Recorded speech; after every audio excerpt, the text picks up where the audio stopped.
Olá pessoal, tudo bem? Bom, continuando as nossas aulas aí de programação orientada a objetos, hoje a gente vou passar um pouquinho aí sobre tipos genéricos, né?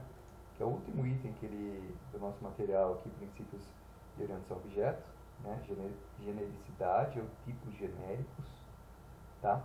A representação dele no diagrama de classe da OML é isso daqui, ó.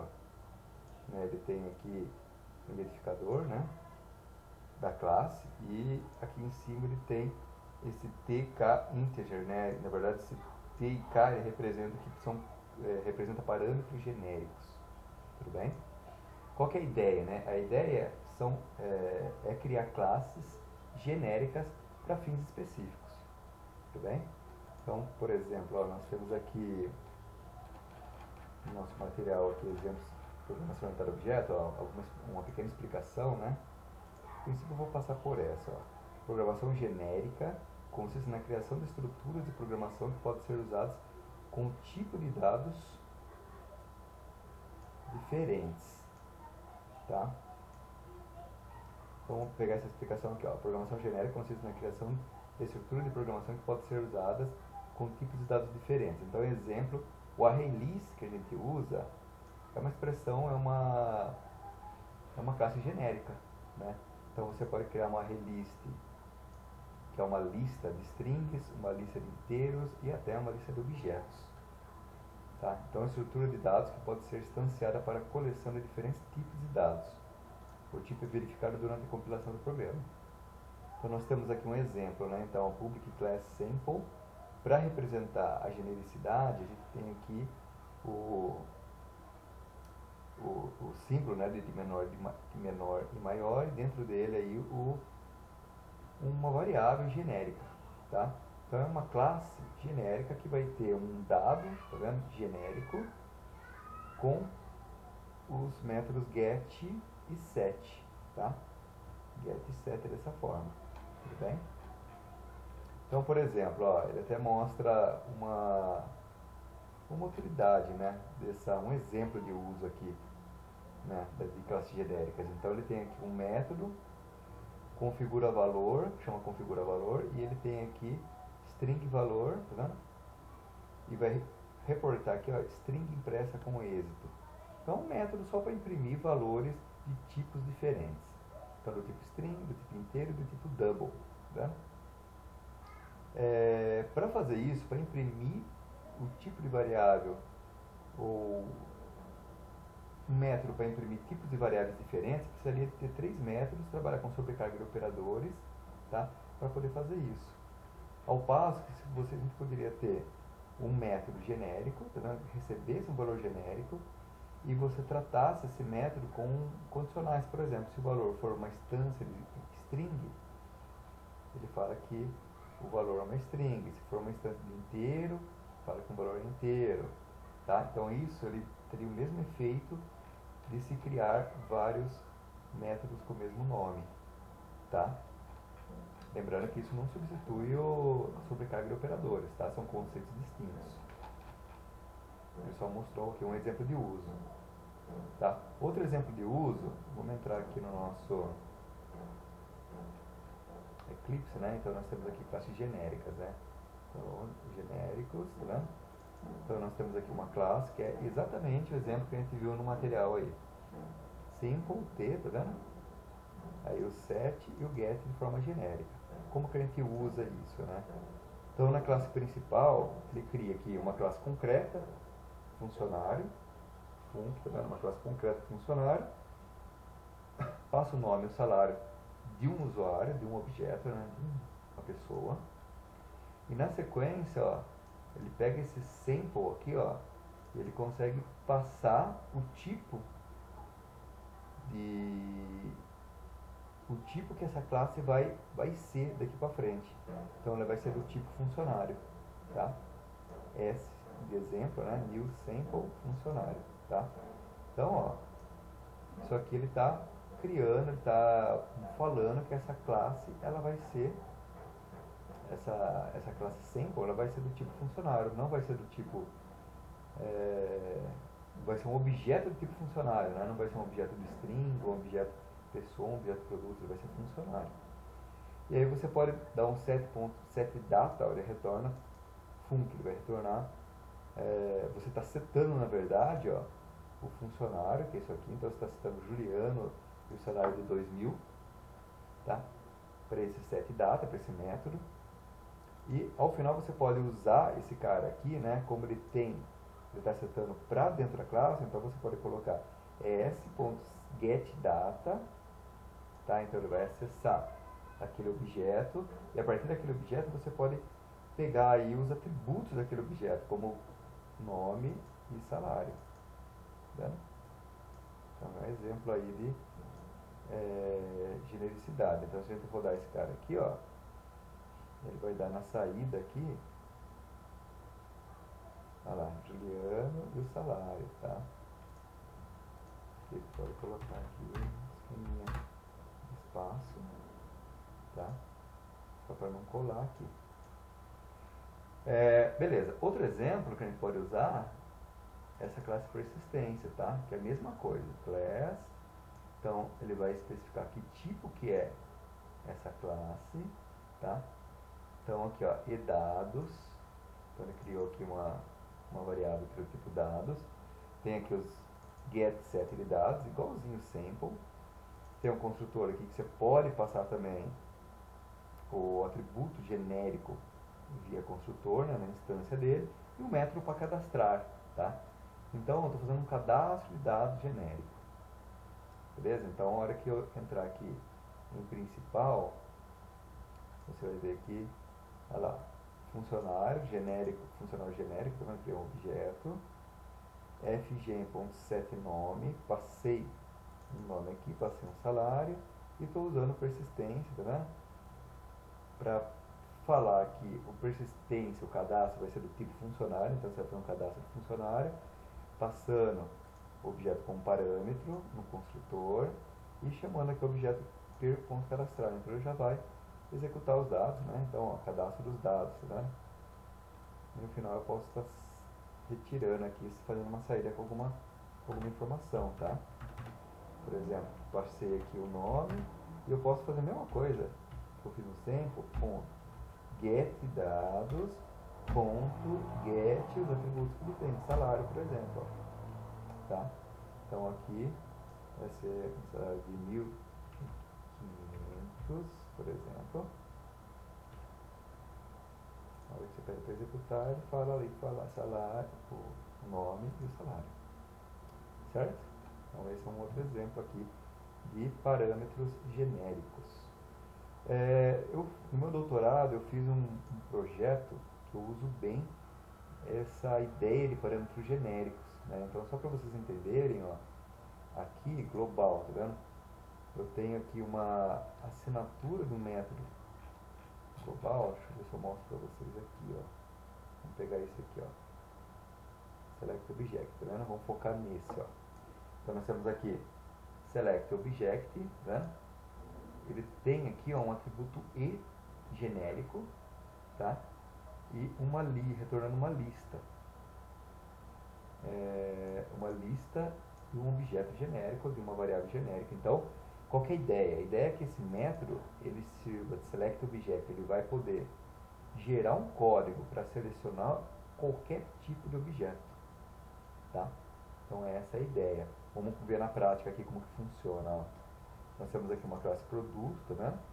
E nós temos aqui, ó, select object, e ele está passando aqui o produto como parâmetro genérico, tá? Sendo que produtos, ó, ele tem todos esses atributos aqui.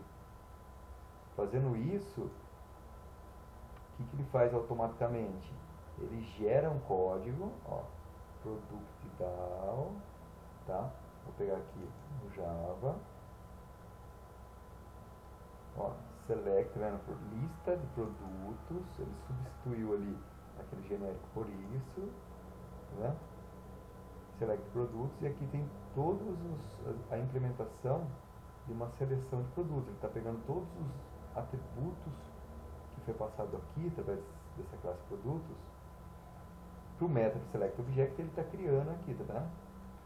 Então, automaticamente ele está criando um código de inserção, de seleção, né, de dados, ó, select todos os atributos, tá?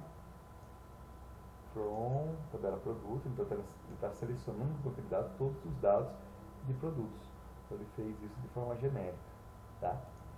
Aí como exemplo a gente pode testar aqui, né? Vamos ver se tem aqui o cliente, tá vendo? Ó, aqui no caso tem select object. Vou pegar aqui, ó, clientes down. Ó, aqui, ó, ele tem aqui select object, tem insert object, mas não tem o delete object aqui, ó. Então se eu vier aqui e fazer isso aqui, ó, mesma coisa que isso, ó, na verdade. Então, cliente, vou pedir para ele criar aqui, ó, delete object e retornando string. Então, ele vai criar aqui um método delete object usando como base a classe cliente, tá? Então vou salvar isso aqui, ó, e automaticamente aqui ele cria o delete object lá. Criou, tá? Fazendo aí todas as especificidades de uma deleção de dados, de banco de dados para clientes, tá? Claro que isso aqui ele tem uma implementação desse delete object, por exemplo, ó, aqui no modelo de plataforma, tá vendo? Implements.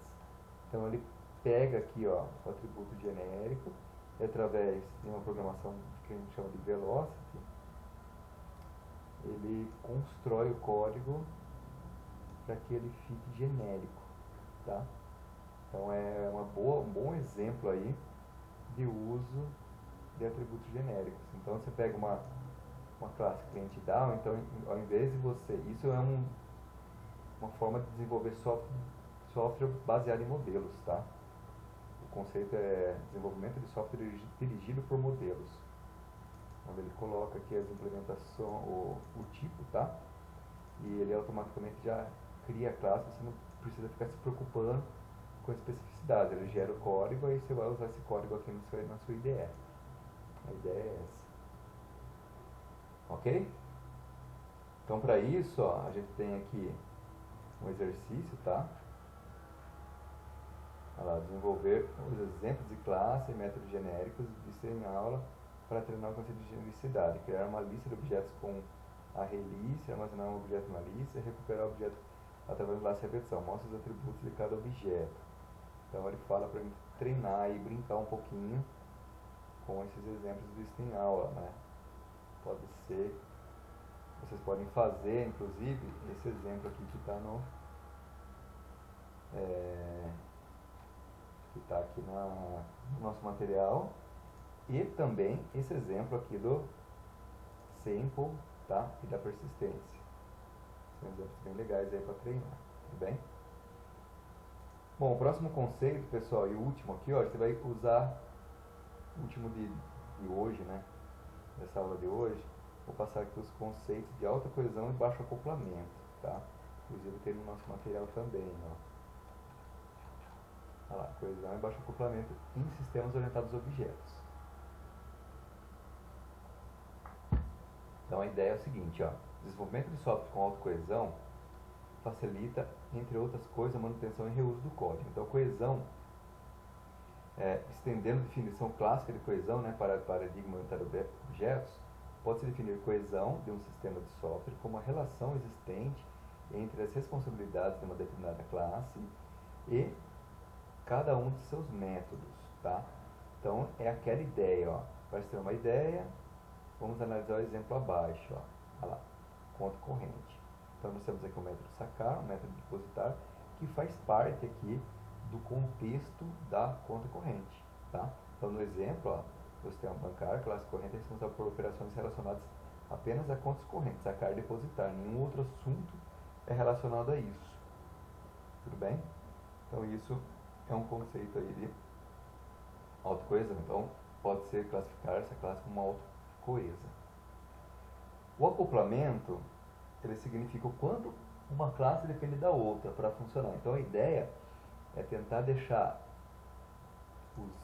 as classes mais desacopladas possível, tudo bem? Essa é a ideia. Então, quanto maior for essa dependência em ambos, dizemos que essas classes estão fortemente acopladas. Então, elas têm que ser fracamente acopladas. Tá? Então, vamos ver o conceito aqui. Ó. Alta coesão e baixo acoplamento. Não pode ter acoplamento. As classes têm que ser independentes. Tá? Quando falamos em acoplamento, estamos nos referindo à dependência entre os elementos do código. Um código altamente acoplado significa que os elementos sejam eles métodos, funções, dependem fortemente de outro elemento. Tá? Então vamos ver um exemplo de autoacoplamento. Então, nós temos aqui um carrinho de compra, conteúdo do carrinho, né? Nós temos um sistema aqui, ó, que ele se mostra bem acoplado. Então vamos ver aqui, ó. Repare que o método valor total da classe compra, ele precisa conhecer os detalhes de implementação da classe carrinho de compra e item do carrinho. Então vamos ver, ó. Nós temos aqui uma classe item de carrinho, uma classe conteúdo do carrinho e uma classe compra. Nessa classe compra, nós temos aqui um método que chama valor total. Tá? O valor total, o que ele faz? Ó, ele faz um laço de repetição para pegar os elementos do carrinho de compra. Tá vendo? Aliás, ele pega um nome aqui, carrinho, ó, conteúdo carrinho. Ele acessa essa classe aqui, ó, conteúdo carrinho. Aí ele faz um for nessa lista total, item do preço vezes a quantidade. Então ele está querendo calcular o valor total, ó. Então você colocou aqui o cálculo do valor total nessa classe compra, né? Ao passo que se você colocasse esse valor total, olha só, dentro de conteúdo do carrinho, tá vendo? Get total do carrinho. O método compra, ele não precisaria saber de todas as informações. Conteúdo do carrinho, comissão, tá vendo? Carrinho, comissão, ó, valor total. Get ponto total carrinho. Então ele já pega aqui, ele já puxa o método do conteúdo do carrinho, né? Então mantendo a coesão aqui, ó. Então carrinho.get total carrinho, ele já vai ter o total da compra e vai fazer aqui o cálculo da comissão. Tudo bem? Então você não precisa, olha só no exemplo anterior, ó, você não precisa ficar pegando carrinho.preço, ó. Então, olha, está tendo que saber os detalhes de implementação dessa classe conteúdo do carrinho. Tá? É o que ele falou aqui, ó. Se quiséssemos calcular um desconto por item, por exemplo, deveríamos alterar tanto a classe compra quanto a classe item carrinho. Tá? Imagine também que desejássemos alterar a classe conteúdo do carrinho. Então ele tem que ficar fazendo alterações em vários itens do carrinho, se quiser fazer alguma alteração, tá? E olha só, isso aqui é importante, ó. Ele precisa conhecer os detalhes da implementação da classe conteúdo do carrinho e item do carrinho para poder calcular o valor total nesse caso, tá? Ao passo que nesse caso aqui ele só chama, passando a responsabilidade de calcular o total do carrinho aqui no conteúdo do carrinho, tá? Que faz sentido, né? Que é mais pertinente. Tudo bem?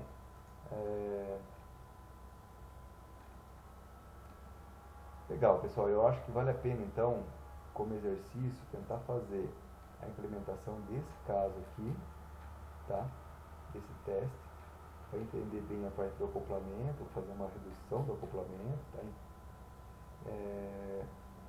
E a alta coesão, isso aqui é um classical corrente, só para brincar, mas em todos os exemplos que a gente viu até agora, a gente trabalhou um pouquinho aí com esse conceito de coesão, né? Inclusive naquele exercício que a gente viu da conexão aqui, onde em aluno, em professor, aliás, desculpa, aqui, ó, tá vendo? Em clientes, a gente coloca adicionar pedido, sendo que pedido, será que vale a pena colocar isso dentro da classe pedido ou na classe cliente? Então, quem é responsável em fazer esse pedido? Em adicionar o pedido? É o cliente. Então, vamos colocar dentro do cliente, tá? Então, tentar pensar dessa forma aí para trabalhar a questão do conceito de coesão. Tudo bem, pessoal? Obrigado aí por assistir e até mais.